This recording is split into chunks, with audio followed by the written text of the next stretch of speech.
নমস্কার। রোজ রোজ শুনি ভগবানের বাণী। এই সমবেত অনুধ্যানে আমরা আলোচনা করছি শ্রী সারদা মঠের পঞ্চম শঙ্খ অধ্যক্ষা প্রব্রাজিকা আনন্দপ্রাণা মাতাজির জীবন।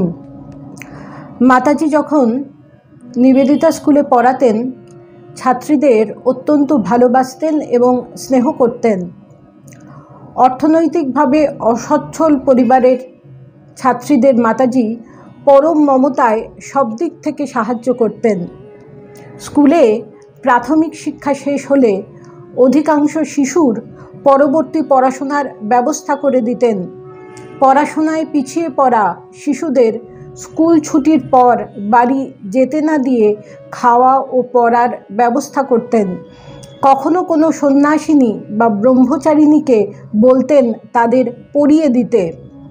তাদের প্রায় সকলেই আজ সমাজে সুপ্রতিষ্ঠিত। সকলের কাছেই তিনি ছিলেন সাধু মা, নিশ্চিন্ত আশ্রয়। একজন পুলিশ অফিসার ছাত্র মাতাজির তিরোধানে অশ্রুরুদ্ধ কণ্ঠে বলতে থাকেন, আপনার মতো দিদিমণি যেন জন্ম জন্মান্তরে পাই। একবার স্কুলে এক ছাত্রী রবীন্দ্রনাথের পূজার সাজ কবিতাটি আবৃত্তি করে যাতে সাটিনের জামার কথা বলা হয়েছে তা শুনে মাতাজি তাকে সাটিনের একটি জামা কিনে দেন। তখন ওই জামার দাম কম ছিল না, আর মাতাজির কাছে প্রণামীও তেমন থাকতো না। যেসব শিশু স্কুলে পড়তো তাদের পরিবার তো বটেই, তাছাড়াও যে কোনো বিপন্ন মানুষকে তিনি যথাসম্ভব সাহায্য করতেন। কেউ খেতে পাচ্ছে না, কেউ স্বামীর দ্বারা অত্যাচারিত, কেউ চিকিৎসার অভাবে মারা যাচ্ছে, কার বাড়ির চাল ঝড়ে উড়ে গেছে, সাধুমা সকলের পাশে। মাতাজি কতজনকে প্রাণে বাঁচিয়েছেন তারও ঠিক নেই। তিনি নিয়মিত স্থানীয় দরিদ্র মানুষদের জামা কাপড়, চাল, ছাতু, চিড়ে ইত্যাদি সাহায্য করে দিতেন। সারদা মঠ সংলগ্ন অঞ্চল মালাপাড়া নামে পরিচিত। এখানে জেলেদের বাস। জনৈকা সন্ন্যাসিনী যথার্থই বলেন, মালাপাড়া মানুষ হয়ে গেল মাতাজির জন্যে।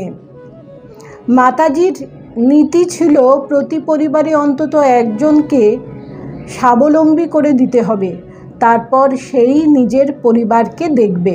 এভাবে বহু পরিবার স্বনির্ভর হয়েছে। অত্যন্ত অভিজাত পরিবারে পূর্ব জীবন কাটিয়ে এসেও তিনি অতি সাধারণ মানুষদের সুখ দুঃখের সঙ্গে মিশে গিয়েছিলেন। শুধুমাত্র দূর থেকে সাহায্য দেওয়া নয়, তাদের দুঃখ ও প্রয়োজন প্রাণে প্রাণে অনুভব করতেন। মাতাজির দরদি মনের প্রকাশ কিন্তু সহজে বোঝা যেত না। একবার বেশ ঠান্ডা পড়েছে, অনেকেই কম্বল ব্যবহার করতে শুরু করেছেন। মাতাজি তার কম্বল বের করছেন না দেখে একজন জিজ্ঞাসা করলেন, মাতাজি, আপনার কম্বল বের কবে হবে? উত্তরে মাতাজি বললেন, দাঁড়াও, এখনও তো মঠ থেকে কম্বল বিতরণ হয়নি। আগে পাড়ার সবাইকে দিক, তারপর আমিও ব্যবহার করব। দরিদ্র মহিলারা ও বাচ্চারা না পাওয়া পর্যন্ত তিনি কম্বল ব্যবহার করলেন না। এক সন্ন্যাসিনী মঠ অফিসের কাজে যোগ দেওয়ার আগে মাতাজিকে প্রণাম করতে গেলে তিনি বলেন, অফিসে কাজ করতে গিয়ে শরৎ মহারাজের একটি কথা মনে রাখবে সর্বদা, পরের টাকা পরকে দিবি, তুই কি দিবি? তোর হৃদয়ে।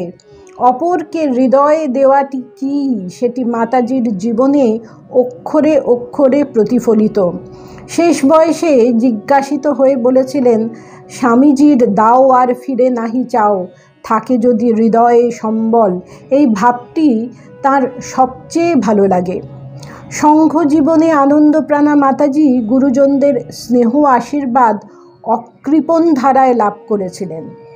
তার দরদি হৃদয় দেখে প্রব্রাজিকা মোক্ষপ্রাণা মাতাজি তাকে একটি চিঠিতে লেখেন, সংঘবদ্ধ জীবনে কি সেবা আমার দ্বারা হতে পারে, সেটা দেহ মন বুঝে করে যেতে পারলে বলবো অহভাগ্যম, না হলে বড় কষ্ট।